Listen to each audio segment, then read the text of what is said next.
नमस्कार दोस्तों, स्वागत है यूट्यूब वीडियो पर। आज मैं इस वीडियो में बात करने वाला हूँ रूट मोबाइल लिमिटेड आईपीओ के बारे में। सितंबर 2020 में इंडिया में जैसे आईपीओ की बारिश होने लगी है, इसी लाइन में एक नई आईपीओ आने वाली है 9 सितंबर को, जो 600 करोड़ की आईपीओ होने वाली है और 3 दिन यानी 9 सितंबर से 11 सितंबर तक चलेगी। ये आईपीओ एक ऐसी कंपनी की है जिसका कोई भी कॉम्पिटिटिव मार्केट में अब तक आईपीओ नहीं लाया। एक तरीके से कहा जाए तो ये आईपीओ इंडिया के आईपीओ सेगमेंट में बिल्कुल ही एक नया ट्रेंड ला रहा है। एक ऐसा टेक्नोलॉजिकल इनोवेटिव कंपनी जिसका बिजनेस डिमांड बहुत ज़्यादा होने वाला है आने वाले दिनों में। इस कंपनी के नाम है रूट मोबाइल लिमिटेड। इसके बारे में पूरा डिटेल आपको बताएंगे, लेकिन वीडियो के एंड तक बने रहिए और चैनल को सब्सक्राइब कीजिए। इशू डिटेल्स, सबसे पहले जानते हैं कि ये आईपीओ की डिटेल्स क्या है। ये आईपीओ टोटल 600 करोड़ का होने वाला है। इसमें से 240 करोड़ का फ्रेश इशू होगा और 360 करोड़ के आसपास का प्रमोटर का स्टेक सेल होगा। प्रमोटर संदीप गुप्ता और मैनेजिंग डायरेक्टर राजदीप गुप्ता दोनों मिलकर अपने अपने 180 करोड़ के शेयर्स को इस इशू में पब्लिक को ऑफर करेंगे। इस शेयर में पर शेयर का प्राइस 340 से 350 रुपये के आसपास रखा गया है। क्लाइंट पर लॉट 40 शेयर का ऑर्डर रख सकते हैं। Objective of this issues, first point है रीपेमेंट और प्रीपेमेंट इन फुल और part time part of certain borrowing of our company. Second, acquisition and other strategic initiative. Third, purchase of office premises in Mumbai. Fourth, general corporate purpose. अब देखते हैं company की profile क्या है। अब आता है सबसे इम्पॉर्टेंट सवाल कि इस आईपीओ में इन्वेस्ट क्यों करना है, क्योंकि ये एक यूनिक अपॉर्चुनिटी हो सकता है। रूट मोबाइल इंडिया और दुनिया का leading communication platform as a service provider है।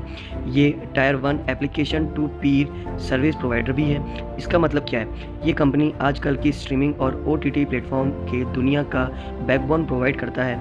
ये कंपनी खुद को ओमनी चैनल कम्युनिकेशन प्लेटफॉर्म कह के बुलाती है। आपके एंटरप्राइजेस एप्लीकेशन के messaging, analytics, monitoring, monetisation, voice and email application management में ये काम करते हैं। इस कंपनी के 3 बिजनेस वर्टिकल्स हैं। First, enterprises OTT platform. Mobile companies को एक क्लाउड कम्युनिकेशन प्लेटफॉर्म चाहिए जिसको रूट मोबाइल एक सर्विस की तरह प्रोवाइड करता है पूरी दुनिया में।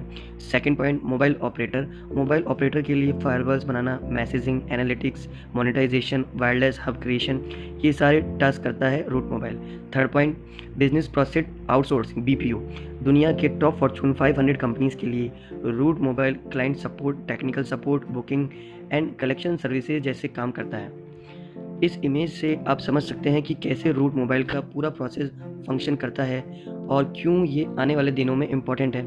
आप जो भी ओटीटी प्लेटफॉर्म जैसे नेटफ्लिक्स, प्राइम वीडियो, ईटीसी से कंटेंट देखते हैं या फिर डेवलपर जो एप्लीकेशन डिज़ाइन करते हैं, उनको क्लाउड में कम्युनिकेट करने के लिए एक प्लेटफॉर्म की ज़रूरत होती है।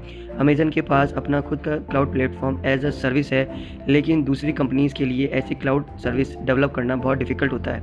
इसलिए रूट मोबाइल और भी ज़्यादा डिमांड में है, क्योंकि ये कंपनी नहीं आपके प्रोग्राम एंड एप्लीकेशन को क्लाउड कम्युनिकेशन मैनेज और मॉनिटर करता है, मगर ये overall messaging, analytics and monetisation भी प्रोवाइड करता है, जो छोटे या मिड लेवल प्लेटफॉर्म के लिए बहुत अच्छी बात है।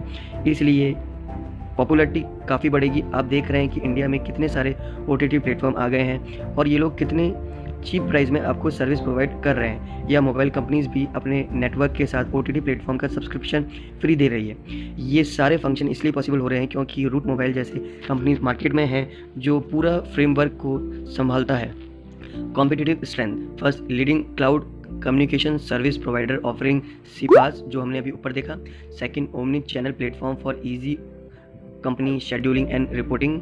Third, easy to use the console to plan, deploy and monitor campaigns. Fourth, global and local customization experts. 5, consultative and lean approach for better customer engagement. Company financial हम देखते हैं तो हम बात करते हैं 30 जून 2020 की टोटल असेट्स की बात करते हैं 6348.31, total revenue 3122.95 and profit after tax 169.34।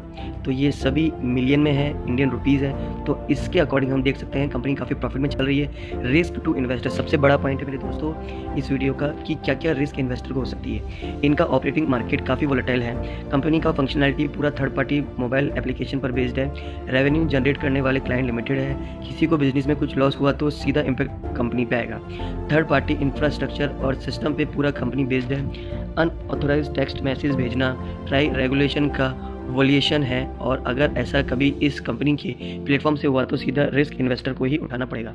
लेकिन इम्पॉर्टेंट बात यह है कि इस डोमेन का कोई भी कंपनी अभी तक लिस्टेड नहीं हुई है।